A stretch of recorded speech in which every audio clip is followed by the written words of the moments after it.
Some words from the letter to the Hebrews, chapter 11. Faith gives substance to our hopes and convinces us of realities we do not see. Towards the end of March 2021, on March the 22nd, to be precise, Mr. Adrian Cummins, Chief Executive of the Restaurant Association of Ireland, said the following, and as you can hear, it was a heartfelt plea. We need a plan for reopening. We need a plan to re-employ staff, and above all, our industry needs hope. Whether or not you were accustomed, on an occasional or on a regular basis, to going out to a restaurant in what once were predictable circumstances or normal times, things are such that in the restrictions imposed in Ireland during successive lockdowns, religious buildings and religious meetings are viewed in ways similar to what obtains in the hospitality sector. Now, this is not to diminish us. It's not even to misunderstand us. It is rather to categorize us. As churches, we are places where people congregate. For this reason, if only for this reason, churches are part of the problem, even when at the same time the good things that church membership and church care of everyone give are part of the solution.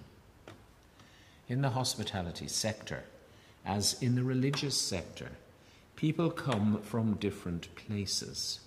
People congregate in the one spot and people go away again. The place itself becomes a potential place of infection. For such reasons as this, we've had no option but to be the church, to continue to be the church, and to begin to be the church in different places and in different ways, while seeking to do the same thing that we always did.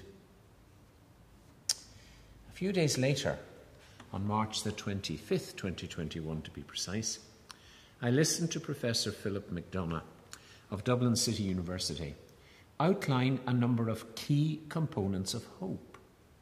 He mentioned the following: mercy, discernment, justice, trust, and travelling together. In the context of his argument, these are the values which lie behind, which form the reasoning for legislation and public policy. They are either reflected into legislation and public policy, or they are not, depending on the prejudgments of lawmakers and policymakers. Now, irrespective of the goodness or the wickedness of the legislators, they are nonetheless key values in the beating hearts of the citizens, and this is what matters. It is only the totalitarianism of the lawyers and the policymakers that can try to stamp them out. And remember that in Albania, once the most comprehensively atheistic country in the world, the hunger of the people is what toppled the lawmakers and the policymakers who colluded in attempting to snuff the beating hearts of the people. Basics drive societies. Professor McDonagh made a simple and a gracious comment to describe this type of hope. We are on a journey together without knowing where we will arrive. For myself, I connected this immediately with the opening of Hebrews 11 as quoted above.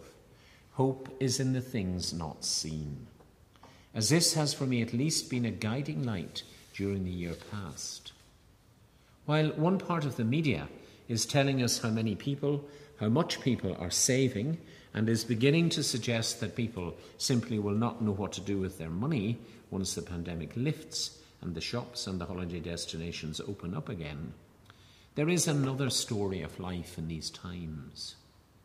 Again, on March the 25th, St. Vincent de Paul issued a piece of research that stated the following: 43% of the population are experiencing some kind of financial hardship due to the pandemic.